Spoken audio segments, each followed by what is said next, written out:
लिए हम लोग कभी एक गीत गाते थे जब हमारी सरकार नहीं थी, उगा सूर्य कैसा कहो मुक्ति का ये उजाला करोड़ों घरों में न पहुंचा। तो मैं उनके लिए कहना चाहता हूं, न संयम व्यवस्था न एकात्मता है, भरी है अभी तक मनों में गुलामी, वही राग अंग्रेजियत का पुराना, सुनाते बड़े लोग नामी गिरामी, प्रजातंत्र की धार उतनी गगन से मगर निर्जन सागरों तक न पहुंचा। उगा सूर्य कैसा कहो मुक्ति का ये। अंत में मैं एक पंक्ति कहकर समाप्त करता हूं। सर, इन्होंने जितना भी विभाजन क्रिएट करने का प्रयास करें, पर हम उस सिद्धांत को मानते हैं कि जाति वर्ग और प्रांत भेद के भ्रम को दूर भगाता है, सबके मन का भाव एक है, सबकी भारत माता है, अनेकता में ऐक्य मंत्र को जन जन फिर अपनाता है, देखो प्यारा देश हमारा आगे बढ़ता जाता है। धन्यवाद। Shri doctor Sudhanshu Trivedi, 25 minutes. माननीय सभापति महोदय, मैं आज का प्रारंभ जो नेता प्रतिपक्ष जी ने शुरुआत की थी वहां से करना चाहूंगा। आज 16 दिसंबर है और आज के दिन भारत की ऐतिहासिक विजय का वो दिन है, जिसके लिए मैं स्मरण करना चाहूंगा उन सभी पात्रों को जिन्होंने ऐतिहासिक विजय में बड़ी भूमिका निभाई, चाहे ढाका में पैराट्रूपर्स को लीड करने वाले जनरल जे जैकब, या chief of the eastern command general Jagjit Singh Arora, या भारत के चीफ उस समय सैम मानेकशॉ और श्रीमती इंदिरा गांधी। और यह समय याद भी दिलाता है कि जब कोई ऐसा वक्त आता है तो उस समय हमारे नेता और उस समय नेता प्रतिपक्ष अटल जी ने इंदिरा जी की तारीफ करके कहा था कि हम सरकार के साथ खड़े हुए हैं। तो विपक्ष को याद रखना चाहिए कि किस ढंग से समर्थन किया जाता है। परंतु मुझे एक याद आता है कि आज इंदिरा जी की आत्मा जहां कहीं भी होगी तो वो बड़ी अचंभित और स्तब्ध हो जाती होगी कि ये वही पार्टी है और ये वही परिवार है जिसके नेता के बारे में पाकिस्तान का पूर्व मंत्री फवाद चौधरी समर्थन करता है, और ये वो है जो कहता था मैंने पुलवामा में घुस के मारा है, जिनके बारे में ख्वाजा आसिफ उनके रक्षा मंत्री समर्थन करते हैं, जिनके बारे में पूर्व प्रधानमंत्री उनके Imran Khan floor of the house पे बोलते हैं, और सर जिनका नाम यूएन में उनके डोजियर में लिखा जाता है। तो मुझे लगता मैं इंदिरा जी को इन्हीं शब्दों में श्रद्धांजलि दे सकता हूं कि बूढ़ा वंश इंदिरा जी का उपजा ऐसा लाल, इज्जत सारी डुबो गई है ऐसा किया कमाल। अब मैं आगे कहना चाहता हूं सर, मगर एक इस सदन में जब हम 75 वर्ष के ऊपर एकत्र हैं तो शायद 75 वर्ष के इतिहास का वो सबसे ऐतिहासिक मौका था। तो मैं ये कहना सर आपके लिए आगे सुनिए सर, आप अरे लीजिए आप सुनिए, मैं एक बताना चाहता हूं सर, एक महत्वपूर्ण बात थी, एक महत्वपूर्ण बात यह थी कि एक तरफ 7th फ्लीट भेजा गया था और चंद दिनों के अंदर अमेरिका ने मान्यता भी दे दी थी। हमने 93,000 प्रिजनर ऑफ वॉर छोड़े मगर पीओके में कुछ नहीं कर पाए, चलिए वो एक अलग बात है। हमारे 54 प्रिजनर ऑफ वॉर पाकिस्तान में थे, वो नहीं मिल पाए। ये मुझे आज तक आश्चर्य है कि 93,000 दे के 54 नहीं ले पाए। सुलह की कौन सी शक्ल सुमरती रही। तो मैं इनकी पॉलिसी के लिए कहना चाहूंगा, अरे आपके नेताओं के लिए बोल रहा हूं, एक पंक्ति मैं कह रहा हूं, सुनिए, अरे बात तो सुनिए, काहे परेशान हो रहे हैं। मैं कह रहा हूं चीन छीन देश का गुलाब ले गया, पंडित नेहरू के लिए वो गुलाब का फूल लगाते थे। चीन छीन देश का गुलाब ले गया, ताशकंद में वतन का लाल सो गया, और ये सुलह की शक्ल को संवारते रहे और जीतने के बाद बाजी हारते रहे। अब मैं आज के विषय पे आता हूं, संविधान के संदर्भ में। अभी अभिषेक मनु सिंघवी जी जो बहुत ये बहुत, कृपया आप बैठ जाए। अरे भैया सब दिखाई पड़ रहा है। देखिए मैंने तो इनके नेताओं की तारीफ की, फिर भी नहीं हजम हो पा रही है इनसे, इसीलिए मैं कह रहा हूं। अब सुनिए, आज के हम संविधान के विषय पे आते हैं तो संविधान का सबसे पहला वाक्य है, कृपया बैठिए। द पीपल ऑफ इंडिया, हम भारत के लोग। सभापति महोदय, अगर हम लोग और भारत इन 3 शब्दों का अर्थ समझ लें तो संविधान निर्माताओं का मूल भाव समझा जा सकता है, मगर अफसोस सर्वाधिक भ्रम इसी विषय को लेकर किया जाता है। अभी अभिषेक मनु सिंघवी जी ने बोला और कई वक्ताओं ने बोला कि ये बात का आशंका थी कि हम सरवाइव करेंगे कि नहीं डेमोक्रेसी में, मगर हम सरवाइव करने वाली बात नहीं। मैं आज के समय में अपने विपक्षी दलों से कहता हूं, पूरे ईस्टर्न हेमिस्फीयर में उठा के देखिए, बड़े देशों में sustainable absolute and vibrant democracy सिर्फ भारत है, और जापान और ऑस्ट्रेलिया तो कॉन्स्टिट्यूशनल मोनार्की हैं। तो पूरे पूर्वी गोलार्ध में यदि देखा जाए तो absolute democracy, vibrant democracy, consistent democracy सिर्फ भारत है। और यह भी समझना चाहिए आज डेमोक्रेसी के अंडर में सर 34% पॉपुलेशन है विश्व की, जिसमें 17% अकेले हम हैं। We are the defenders of democracy in the entire world. कोई और नहीं है जिसे दूसरे नेता जाकर समझते होंगे। परंतु मैं ये भी बताना चाहता हूं, हम डेमोक्रेसी में सरवाइव किए हैं तो ये कोई अनायास नहीं। कॉन्स्टिट्यूएंट असेंबली की डिबेट में डॉक्टर राधाकृष्णन ने कहा था, मैं कोट करता हूं, कि गणतांत्रिक व्यवस्था इस देश के लिए कोई नया प्रयोग नहीं है, यह इतिहास के आरंभ काल से भारत की व्यवस्था में थी। मैं बाबा साहब अंबेडकर को कोट करना चाहूंगा। उन्होंने कहा, लोकतंत्र की अवधारणा भारत के लिए कोई बाहर की अवधारणा नहीं है, it's not an align object. यह कोई अपरिचित चीज नहीं है, प्राचीन काल से भारत की व्यवस्थाओं में निहित थी। और उन्होंने बौद्ध संघों का उल्लेख किया। और मैं अपने सम्मानी मित्रों से कहना चाहता हूं, लोकतंत्र की व्यवस्था भारत में कहां से थी? 12वीं शताब्दी के कर्नाटक में भगवान वासवन्ना के अनुभव मंडपों को देखिए। चोल साम्राज्य में 8वीं और 9वीं शताब्दी में इलेक्टेड गांव के प्रतिनिधि होते थे। 6 कमेटियां होती थी जो इलेक्टेड ढंग से काम चलाती थीं। उसके पीछे जाइए तो वैशाली का गणराज्य, जिसका उल्लेख हमारे जदयू के अध्यक्ष जी ने भी किया, और उसके पीछे जाइए तो वैदिक काल में सभा और समितियां बैठकर इसी लोकतांत्रिक व्यवस्था के तहत कार्य किया करती थीं। तो बाबा साहब अंबेडकर जो ड्राफ्टिंग कमेटी के चेयरमैन थे, अगर उन्होंने इन सारी परंपराओं के चित्र उसमें रखे हैं, इसका अर्थ हुआ कि भारत की डेमोक्रेसी मूल रूप में वहां से आती है। वैसे मैं एक और चीज कोट कर दूं, भारत रत्न पूर्व राष्ट्रपति डॉक्टर प्रणब मुखर्जी जी ने भी जून 2018 में आरएसएस हेडक्वार्टर पे अपने भाषण में कहा था कि भारत ही लोकतंत्र का मूल है और वैशाली का गणराज्य विश्व का पहला गणराज्य था।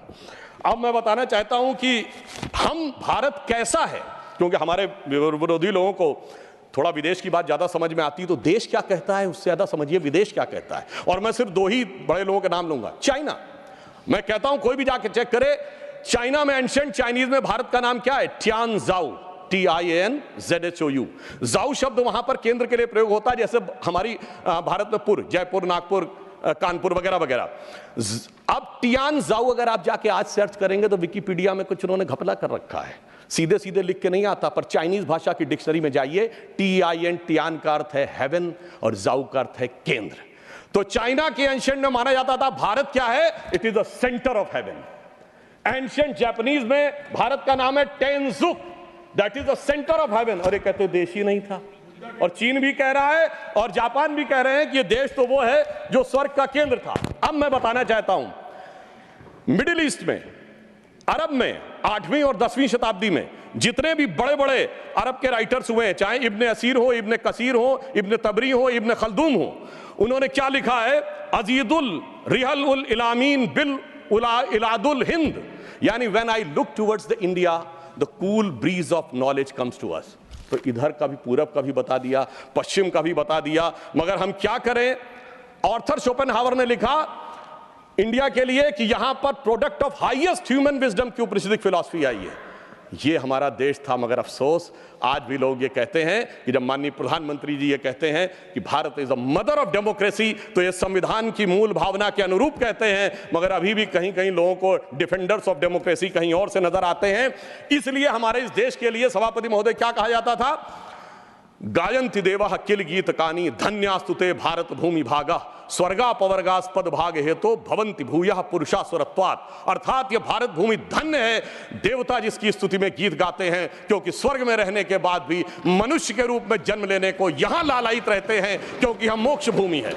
और वैसे ऑन द लाइटर नोट मैं कहना चाहूंगा, जो लोग मानते नहीं है कि भारत डेमोक्रेसी कि वो कहते हैं इंग्लैंड के मैग्ना कार्टा 1215 से आया था, वो इंग्लैंड को मानते मदर ऑफ डेमोक्रेसी। तो सभापति महोदय मैं कहना चाहूंगा कि इंग्लैंड के पूर्व प्रधानमंत्री की मदर इन लॉ हमारी इसी सदन की सदस्य हैं, तो मदर ऑफ डेमोक्रेसी ना मानो तो mother in law of democracy ही मान लेना चाहिए। अब मैं ये कहना चाहता हूं महोदय कि ये देश कैसे एक था जो वी द पीपुल कहा गया है। मैं बताना चाहता हूं कि जब माननीय प्रधानमंत्री जी ने श्री राम जन्मभूमि का उद्घाटन करना था, तो उससे पहले वो दक्षिण के जिन मंदिरों में गए थे उसमें से एक तमिलनाडु का श्रीरंगम मंदिर है। उस श्रीरंगम मंदिर का महत्ता क्या है? यह माना जाता है कि अयोध्या के जो कुल देवता हैं भगवान विष्णु वो श्रीरंगम के रूप में वहां विद्यमान हैं, क्योंकि जब उन्हें युद्ध करना था, विभीषण का राज्याभिषेक करना था, तो अपने कुल देवता को वहां स्थापित किया। समझिए, अयोध्या के वो नरेश हैं, पर कुल देवता तमिलनाडु में है। देश इस प्रकार से जुड़ता है।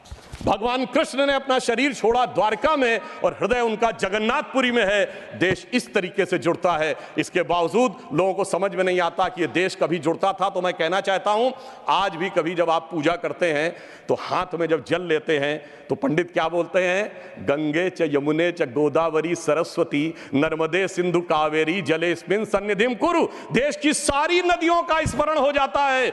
इस प्रकार से देश एक संकल्प के थ्रू आकर एक प्रकार से जुड़ता है।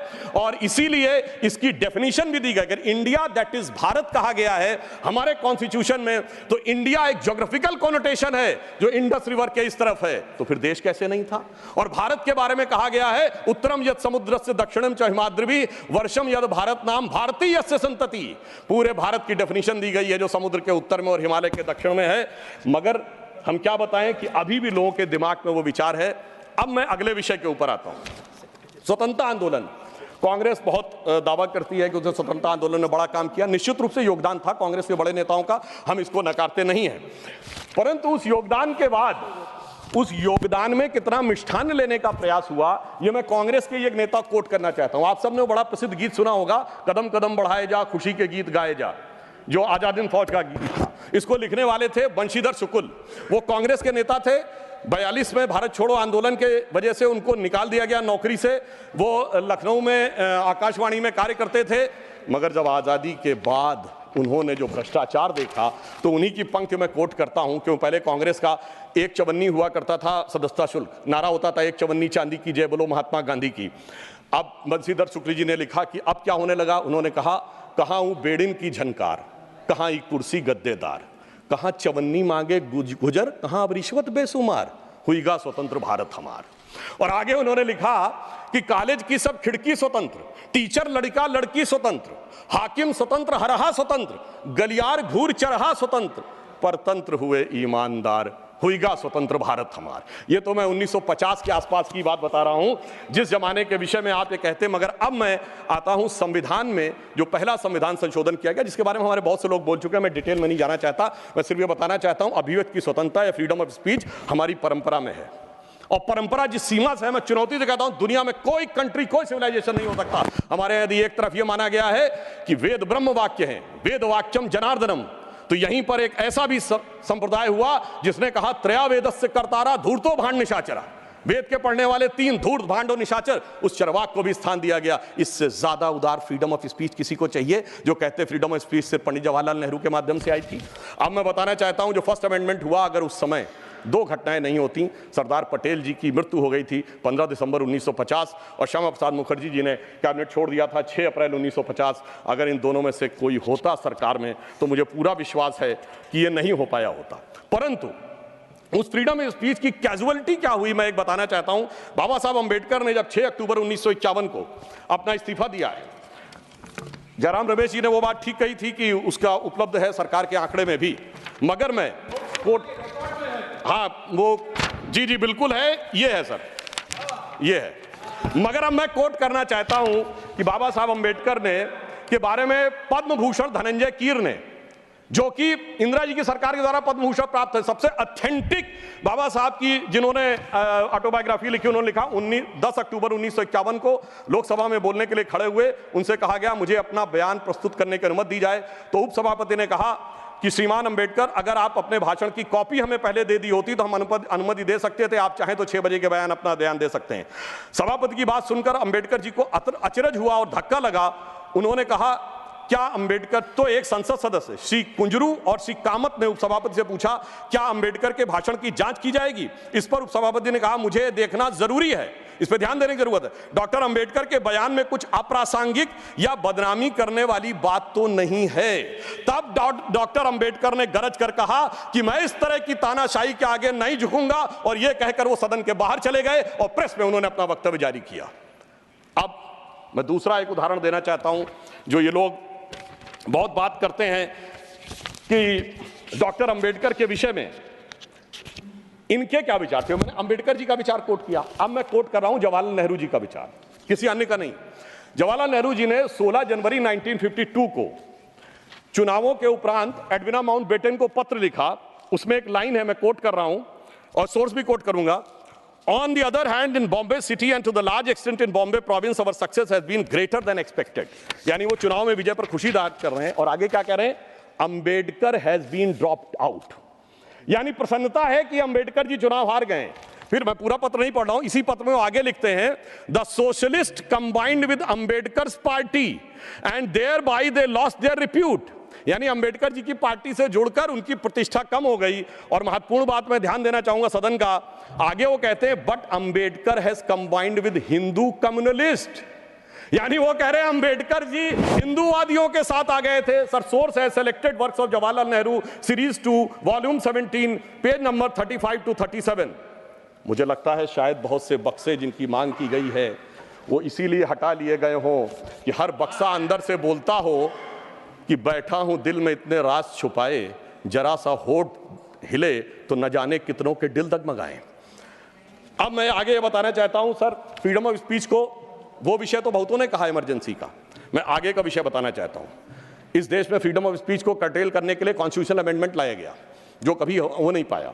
वो था पोस्ट ऑफिस अमेंडमेंट बिल 1986, जिसमें अधिकार सरकार ने लिया था कि वो जिसकी चिट्ठी चाहे खोल के पढ़ सकती है और उसमें आपत्तिजनक हो तो उस पर कार्रवाई कर सकती है। जैसे कोई आज ये कहे कि व्हाट्सएप ईमेल मैसेज आपके कोई भी सरकार पढ़ सकती है और पढ़ने के बाद कार्रवाई कर सकती है, वो तो भला हो ज्ञानी जैल सिंह जी का, जो उस समय राष्ट्रपति थे, जिन्होंने उस संवैधानिक व्यवस्था का उपयोग किया कि उन्होंने उसे वापस ही नहीं किया, इसलिए वो कभी वास्तविक अर्थों में आ नहीं पाया। दूसरा, मैं राजीव गांधी जी के समय का कोट करना चाहता हूं। 29 अगस्त 1988 को एंटी डिफेमेशन बिल आया, यानी कोई सरकार की आलोचना करेगा तो उस पर कार्रवाई होगी, मगर उस समय प्रबल विरोध के चलते हुए वो नहीं हो पाया। फिर मैं बताना चाहता हूं डॉक्टर मनमोहन सिंह जी ने आईटी एक्ट 2000 में सेक्शन 68A को अमेंड किया, जो सुप्रीम कोर्ट के द्वारा स्ट्रक डाउन कर दिया गया।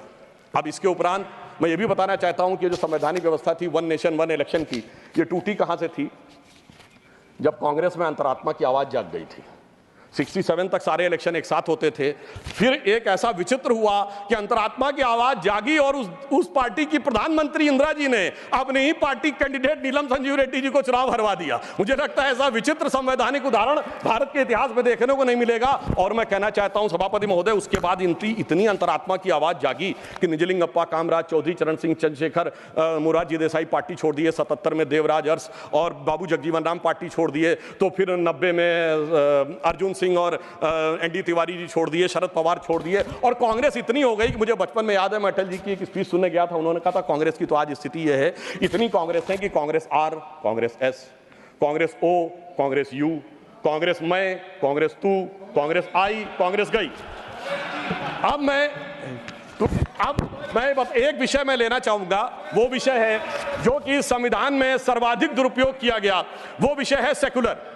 संविधान सभा में जब ये डिबेट हुई 15 नवंबर 1948 को, तो यह प्रस्ताव केटी शाह जी ने रखा कि सेकुलर शब्द इंक्लूड किया जाना चाहिए, मगर ये बात आई कि अगर सेकुलर वर्ड होगा तो माइनॉरिटी नहीं हो सकता, माइनॉरिटी होगा तो सेकुलर नहीं हो सकता, क्योंकि रिलीजियस माइनॉरिटी थियोक्रेटिक स्टेट में होती है, सेकुलर स्टेट में नहीं होती है। मगर इसके बावजूद उस विषय को आगे रखा गया और डॉक्टर अंबेडकर ने क्या कहा, मैं सिर्फ कोट करता हूं, उन्होंने कहा, mister vice president sir, I regret that I can not accept the amendment proposed by professor KT Shah and my objections are stated briefly. और वो उन्होंने आगे जाकर इस प्रकार से रिकमेंडेशन किया, यानी बहुत साफ बात थी कि उन्होंने इस शब्द को रिजेक्ट किया। मगर डेमोक्रेसी के सबसे काले दौर में, जब सारा विपक्ष जेल में था, मानवाधिकार समाप्त हो चुके थे, तब संविधान की उद्देशिका, जिसे डॉक्टर साहब अंबेडकर ने कहा था संविधान की आत्मा, उसमें चेंज किया गया। और फिर महोदय सिर्फ इतना ही नहीं रहा, जब से वो वर्ड आया उसके बाद क्या हुआ? उसके बाद तो इस देश में क्या हुआ कि पर्सनल लॉ बोर्ड आ गया। उसके बाद क्या हुआ कि एक ऐसा समय आया कि जब सुप्रीम कोर्ट और शरिया में यह लगा कि मतभेद है, तो इस देश की संसद ने सर्वोच्च न्यायालय के निर्णय को रौंद कर शाहबानो केस में शरिया को सुप्रीम कोर्ट से ऊपर कर दिया। मैं विनम्रता से कहना चाहता हूं, दुनिया के किसी सेकुलर देश में ऐसा कोई एक उदाहरण बता दें तो मैं अपना बयान वापस लेने को तैयार हूं। फिर उसके बाद उपरांत महोदय इतना ही नहीं हुआ, फिर प्लेसेस ऑफ वर्शिप एक्ट आया। वो कहता है कि 15 अगस्त 1947 के बाद कोई चेंज नहीं होगा, ठीक है, मगर महोदय फिर वक्फ बोर्ड एक्ट आया। जो ये कहता है कि कोई समय सीमा नहीं रहेगी। और सूरत नगर निगम पे दावा किस बात पे है कि मुगलों के जमाने में वो सराय थी। तिरुचिरापल्ली के तिरुचुनेरी मंदिर पे इस बात पे है कि अरकाट के नवाब ने दे दिया था। यानी 200 साल 300 साल पहले के सरकारों के वो फरमान जो कि सरकारें किस हिसाब से मानती थी। फिर कम्युनल वायलेंस बिल आया।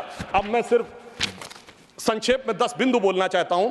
जो लोग आज कहते हैं इस संविधान में उन्होंने क्या किया, मदरसा बोर्ड आया, मुस्लिम पर्सनल लॉ बोर्ड, इन सबको संवैधानिक मान्यता, संवैधानिक संरक्षण प्राप्त है। 4 पत्नी रखना, ट्रिपल तलाक, हलाला, मेहरम बालिका से विवाह करना, तलाकशुदा महिला को कोई मुआवजा न देना, हज सब्सिडी, वक्फ बोर्ड। अब मैं कहना चाहता हूं, मैं विनम्रता से कहना चाहता हूं कि इन लोगों ने इस कॉन्स्टिट्यूशन को सेकुलरिज्म का शिकार करते हुए इसको पार्शियली शरिया कॉन्स्टिट्यूशन बनाने का प्रयास किया। अन्यथा कोई गैर मुस्लिम देश दिखा दे कि जिसमें कि इस प्रकार की बात हुई हो, कोई सेकुलर देश, 200 देश हैं, बड़े विद्वान लोग बैठे हुए हैं वहां पर। मैं बताना चाहता हूं, कोई उदाहरण बताइएगा जिस स्टेट में सुप्रीम कोर्ट से ऊपर शरिया हो। अब मैं बताना चाहता हूं, बड़े विद्वान लोग उधर बैठे हुए हैं, मुझे कोई जरूरत नहीं है 200 में सिर्फ 4 सेकुलर देश बताइएगा, मैं अपना बयान वापस ले लूंगा जहां शरिया सर्वोच्च न्यायालय से ऊपर हो। और मैं ये भी बताना चाहता हूं, इतना ही नहीं था सर, संविधान का अपमान आप लोगों ने किया। और मैं कहना चाहता हूं, जो लोग मनुस्मृति की बात करते हैं उन्होंने इसको मौलवी स्क्रिप्ट बनाने का प्रयास किया भारत के संविधान को। यह अपने आप में शर्मनाक बात है। शर्म उस समय आनी चाहिए थी जब इस तरह के परिवर्तन कर रहे थे। और मैं एक और बात कहना चाहता हूं, सभापति महोदय, टेक्निकल बात कह रहा हूं, मेरी बात गलत लगेगी तो मैं अपने बयान वापस ले लूंगा। सुनिए सर, वक्फ बोर्ड एक्ट में मुगलों के जमाने का फरमान को कॉन्स्टिट्यूशनल मान्यता प्राप्त है। यह वो संविधान था, वो सरकारें थी जिनमें जिम्मी का कॉन्सेप्ट था, जिसमें जजिया का कॉन्सेप्ट था, जहां के बादशाह गाजी की उपाधि लेते थे, सैकड़ों लोगों को मारकर। इवन अकबर ने भी गाजी की उपाधि दी है। यदि इस प्रकार की चीजों को तो मैं कहना चाहता हूं सर, मैं पूछना चाहता हूं, जिम्मी और जजिया के फरमानों को कॉन्स्टिट्यूशनल मान्यता देना क्या शरिया को संविधान में लागू करना नहीं है? इसीलिए मैं कहना चाहता हूं, सुधांशु त्रिवेदी जी के अलावा किसी का रिकॉर्ड में नहीं जाएगा। आज मामला, सभापति महोदय, आज मामला मनुस्मृति बनाम संविधान का नहीं है। संविधान के बाबा साहब की पहचान और संविधान के ऊपर शरिया के निशान की है। और इसीलिए मैं बिल्कुल ईमानदारी से कहना चाहता हूं कि इन लोगों को सुधांशु त्रिवेदी जी के अलावा किसी का रिकॉर्ड पर नहीं जाएगा। कृपया आप शांत रहें। मगर मैं यह भी बात स्पष्ट करना चाहता हूं, हम कोई मुस्लिम समाज के खिलाफ नहीं है, शांति से। अगर मुझे एक देश दिखा दीजिएगा जहां शरिया सर्वोच्च न्यायालय से ऊपर हो तब बात करिएगा। मैंने उदाहरण कोट किया। अब मैं बताना चाहता हूं महोदय, हम मुस्लिम समाज के खिलाफ नहीं है। आज ही उस्ताद जाकिर हुसैन का देहांत हुआ है, उन्हें पद्म भूषण दिया, अटल जी की सरकार ने पद्म विभूषण दिया, मोदी जी की सरकार ने 2023 में। मैं पूछना चाहता हूं, ये बताइए, आपको अब्दुल रहीम खान खाना, रस खान, मलिक मोहम्मद जायसी, अशफाक उल्लाह खान, वीर अब्दुल हमीद, डॉक्टर APJ अबुल कलाम क्यों नजर नहीं आते? आज हमारे गवर्नर आरिफ मोहम्मद खान साहब हैं। मैं चैलेंज करके कहता हूं कि पॉलिटिकल क्लास में कोई उनसे बड़ा आलिम फाजिल मुस्लिम हो जो बात करके दिखा दे, मगर ये उसे नहीं मानते। हमने डॉक्टर कलाम को राष्ट्रपति बनाया। आलम इस्लाम में बैतुल हिकमत के बाद से पिछले 700-800 सालों में उनसे बड़ा साइंसदान नहीं पैदा हुआ, पर उसको नहीं मानते। ये किसको मानते हैं? जाकिर नायक, इशरत जहां, याकूब मेनन, बुरहान वानी। इसकी वजह से सारी प्रॉब्लम है। यहाँ सोच कट्टरपंथी जहनियत की है। और मैं सभापति महोदय ये एक और फैक्ट कोट करना चाहता हूँ। इन लोगों को बहुत वो लगता है, तो मैं फ्रीडम हाउस रिपोर्ट, वैसे फ्रीडम हाउस में बहुत से लोग इनके मित्र लोग भी हैं, उसका annual survey of political rights and civil liberties 1999-2000 वो कहता है कि दुनिया में धार्मिक मान्यता का लोकतंत्र से क्या रिश्ता है। तो वो पेज नंबर 10 और 11 पे लिखता है, there is a strong correlation between electoral democracy and Hinduism. वो कहता है कि जहां हिंदू धर्म है वहां पर ज्यादा डेमोक्रेसी, और उसमें Fiji, Guyana, Mauritius, Bharat, Nepal बहुतों को कोट किया है। और फिर उसने जो आगे कहा है वो इनको लगेगा, फिर उसने बुद्धिस्ट, व्हाट्सएप नहीं, मैंने कोट किया है रिपोर्ट के साथ, हवा में बात मत करिए। अब मैं आपको बताना चाहता हूं, और उन्होंने आगे एक और बात कही है। ब्रुकिंग्स ने अपनी रिपोर्ट में 2019 में मोदी जी के समय क्या लिखा है? India is a silver lining, even a gold lining of democracy, reported released in February 2019। सुनिए, व्हाट्सएप की बात करने वाले, February 2019, titled Democracy and Disorder and the Struggle for Influence on New Geopolitics, page number 31। अब मैं एक दो विषय का उत्तर देना चाहता हूं जो हमारे माननीय नेता प्रतिपक्ष जी ने कहा। उन्होंने कहा कि झंडे का विरोध करने की बात, हम तो ईमानदारी से कहना चाहते हैं कि हम कभी झंडे के विरोध में नहीं थे। झंडे में, अब सर पूरी बात सुनिए सर, मैं कोट कर रहा हूं, अब सर मैं कोट कर रहा हूं, अब सुनिए सर, मैं महात्मा गांधी को कोट कर रहा हूं, सुनिए सर, महात्मा गांधी कोट कर रहा हूं। महात्मा गांधी ने 6 अगस्त 1947 को कहा, अगर भारत के झंडे पर चरखा अंकित नहीं होगा तो इस झंडे का अभिवादन करने से मैं इनकार कर दूंगा। आप तो जानते ही हैं, भारत के राष्ट्रीय झंडे पर सबसे पहली परिकल्पना मैंने की थी। बिना चरखे के निशान के भारतीय झंडे की कल्पना नहीं है। वैसे पंडित नेहरू अन्य लोगों ने मुझे बताया है कि नए ध्वज में बना चक्र चिन्ह चरखे का प्रतीक है। कुछ लोग इसे सुदर्शन चक्र बताते हैं, मगर मैं समझता हूं क्या है सर, स्रोत है संपूर्ण गांधी वाङ्मय, खंड 89, पृष्ठ 11। अब आप बताइए, आप कहेंगे कि महात्मा गांधी उनका विरोध कर रहे थे, इसलिए मैं कहना चाहता हूं महोदय, 2-3 मिनट में समाप्त कर दें। जी मैं समाप्त कर रहा हूं। सर एक बात और कहना चाहता हूं, अंगूठा कटवाने की बहुत बात कही गई। वैसे इतने अंगूठे कटे हैं पिछले 60-70 सालों में कि उन एकलव्यों से पूछ लिया जाए तो समझ में आ जाएगा। मगर जो लोग बहुत ज्ञान बघाड़ते हैं, मैं उनसे पूछना चाहता हूं, किसी ने महाभारत में पढ़ा है क्या कि मैकाले का ही थॉट पढ़े आ रहे हैं? मैं किसी के प्रति अपमान नहीं करना चाहता, 100 में 99 लोगों को यह नहीं पता कि वो किस चैप्टर में है। महाभारत के वन पर्व में है, जहां पर जब एकलव्य का वो पूरा विशेष नहीं जाता, जब द्रोणाचार्य उससे पूछते तुम अपना परिचय दो, तो कहता मैं मगध नरेश जरासंध के प्रधान सेनापति हिरण्यधनु का पुत्र Eklavya. He was the chief of the armed forces. माननीय सदस्यगण, आप ऐसे कहते हैं जैसे माननीय सदस्यगण, जो बचे हुए माननीय सदस्य बोलने वाले हैं उनको कल अवसर मिल सकेगा। आप कृपया 1-2 मिनट में समाप्त करें। जी हम समाप्त करते हैं। तो इसलिए मैं कहना चाहता हूं, जब अगर आप हकीकत में देखेंगे तो समझ में आएगा। और मैं आज प्रधानमंत्री जी को धन्यवाद देना चाहूंगा।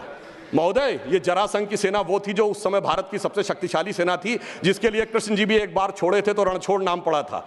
अगर ट्राइबल उसका चीफ था, ये भी तो पूरी बात बताओ। और आज 5000 साल के बाद जब महामहिम राष्ट्रपति ट्राइबल समाज से हैं, तो पहली बार तीनों सेनाओं का सर्वोच्च अध्यक्ष एक बार पुनः ट्राइबल हुआ है। तो मुझे लगता है भारत की परंपरा को सही ढंग से समझने का एक अवसर मिला है।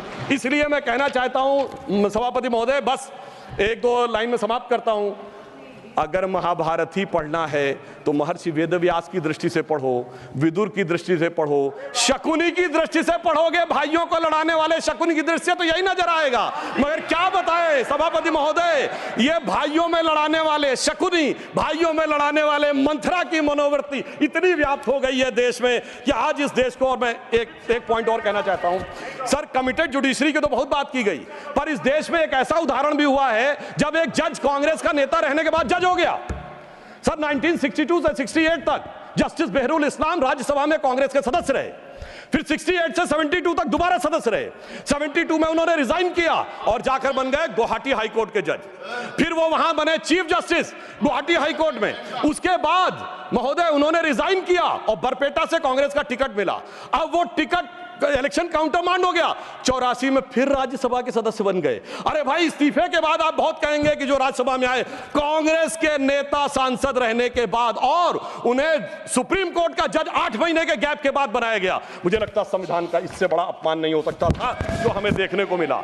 और अंत में सभापति महोदय, मैं सिर्फ ये कहना चाहूंगा एक पंक्ति में कि भारत की लोगों के बारे में एक विचार करिए। कुंभ का मेला होने जा रहा है, जो दुनिया का सबसे बड़ा ऑर्गेनाइजेशन है, और ये किस साइंटिफिक आधार पे होता है? जुपिटर के 12 साल के सर्किल पे। अरे उन्हें तो 200-300 साल पहले जुपिटर के सर्किल का नहीं पता था, हम हजारों साल से आ रहे हैं। मगर क्या बताएं महोदय, जिनकी सोच ही देश के लिए अलग है। तो मैं अंत में कहना चाहूंगा, उनके लिए हम लोग कभी एक गीत गाते थे जब हमारी सरकार नहीं थी, उगा सूर्य कैसा कहो मुक्ति का ये, उजाला करोड़ों घरों में न पहुंचा। तो मैं उनके लिए कहना चाहता हूं, न संयम व्यवस्था न एकात्मता है, भरी है अभी तक मनों में गुलामी, वही राग अंग्रेजियत का पुराना, सुनाते बड़े लोग नामी गिरामी, प्रजातंत्र की धार उतनी गगन से मगर निर्जन सागरों तक न पहुंचा, उगा सूर्य कैसा कहो मुक्ति का ये। अंत में मैं एक पंक्ति कहकर समाप्त करता हूं। सर, इन्होंने जितना भी विभाजन क्रिएट करने का प्रयास करें, पर हम उस सिद्धांत को मानते हैं कि जाति, वर्ग और प्रांत भेद के भ्रम को दूर भगाता है, सबके मन का भाव एक है, सबकी भारत माता है, अनेकता में ऐक्य मंत्र को जन जन फिर अपनाता है। देखो प्यारा देश हमारा आगे बढ़ता जाता है। धन्यवाद। अगर आप हमारे YouTube चैनल पर नए हैं तो इसे लाइक, सब्सक्राइब और शेयर करना मत भूलिएगा। साथ ही बेल आइकन को भी दबाएं ताकि आपको हमारी नई वीडियो की नोटिफिकेशन मिलती रहे। अगर आप ये वीडियो Facebook पर देख रहे हैं तो लाइक जरूर करें और ज्यादा से ज्यादा संख्या में शेयर करें।